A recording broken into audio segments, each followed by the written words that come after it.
Good morning बच्चों।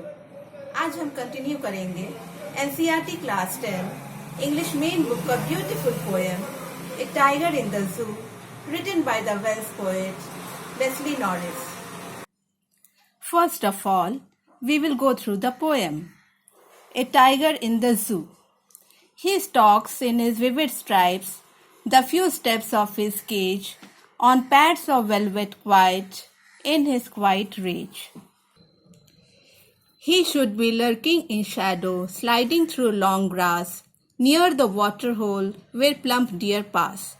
He should be snarling around houses at the jungle's edge, baring his white fangs, his claws, terrorizing the village.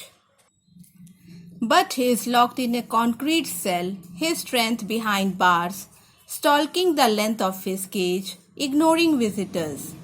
He hears the last voice at night, the patrolling cars, and stares with his brilliant eyes at the brilliant stars. अब हम इस poem के poetic device देखेंगे. Personification is used in this poem. It is when a non-human object is portrayed in such a way that we feel they have the ability to act like human beings. किसी भी चीज, idea या animal को इस तरह दिखाया जाता है कि उसमें ह्यूमन बींग्स के गुण हैं. वह इंसानों की तरह बिहेव कर रहा है या फील कर रहा है. यहाँ फर्स्ट लाइन में टाइगर के लिए ही बोला गया है, जबकि टाइगर एक एनिमल है.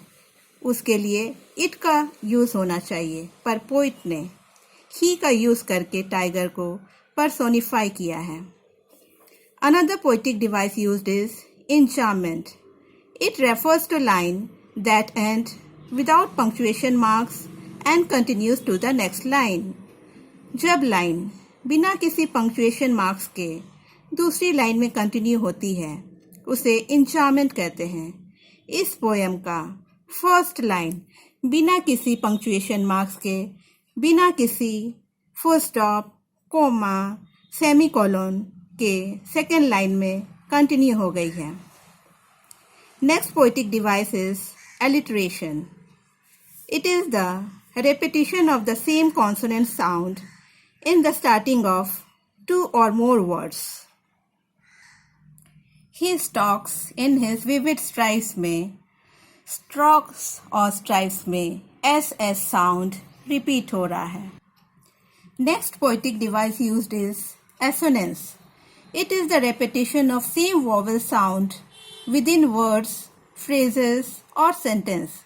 पोएम के फर्स्ट लाइन ही stalks in his vivid stripes में, इन हिज विविड में ई वॉवल साउंड रिपीट हो रहा है. Next poetic device used is metaphor. It refers to one thing by mentioning another. It may provide clarity और identify hidden similarities between two ideas. किसी चीज को दूसरे से कंपेयर करते हुए बताना. Here in the third line of the poem, on pads of velvet quiet, tiger's paws are compared with velvet. मखमल भी स्मूथ और सॉफ्ट होता है और टाइगर के पंजे भी स्मूथ और सॉफ्ट होते हैं. Next poetic device used is oxymoron. It is the use of adjectives opposite in meaning.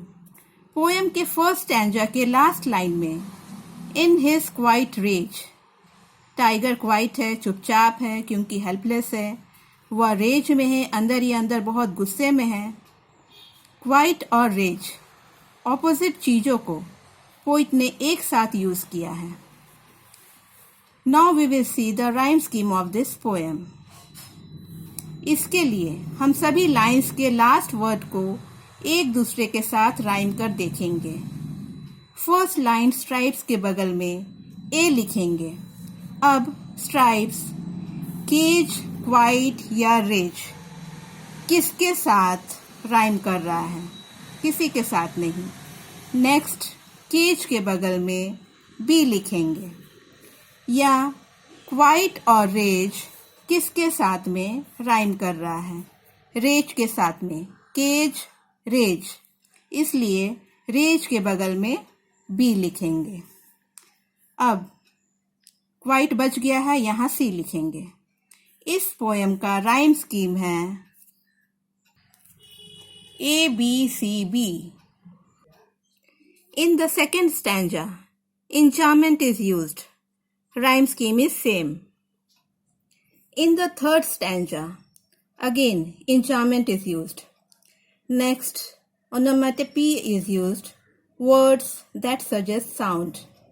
Snarling denotes the sound of tiger. Next, assonance is used. Bearing his white fangs, his claws. May.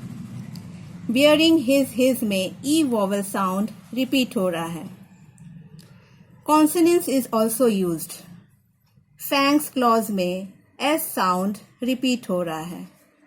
Rhyme scheme is same. In the fourth stanza, assonance is used. He, in और concrete में E vowel sound repeat हो रहा है. Consonance is used. Strength और bars में S consonant sound repeat हो रहा है. Alliteration is used.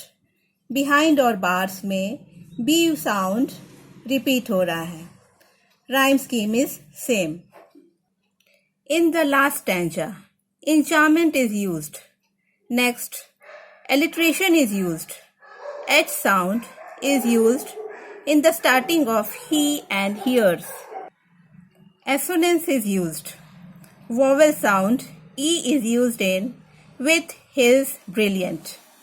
Rhyme scheme is same.